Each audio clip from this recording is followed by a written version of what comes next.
తెలుసు తాతగారికి ఎంత కాలు పాడైపోయింది పాపం, పట్టించుకున్న వాళ్ళు ఎవరు లేరు.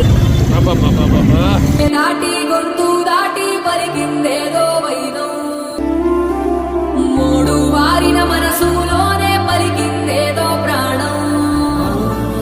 కన్నుల్లోనే గంగై పొంగిన ఆనందం, కాలంతో పరిహాసం చేసిన స్నేహం. వస్తులు దాటి హస్సులు దాటి జగములు దాటి యుగములు దాటి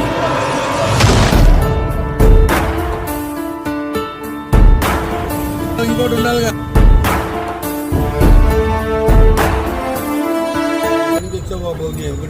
దేవుడు పంపించాడు. దండం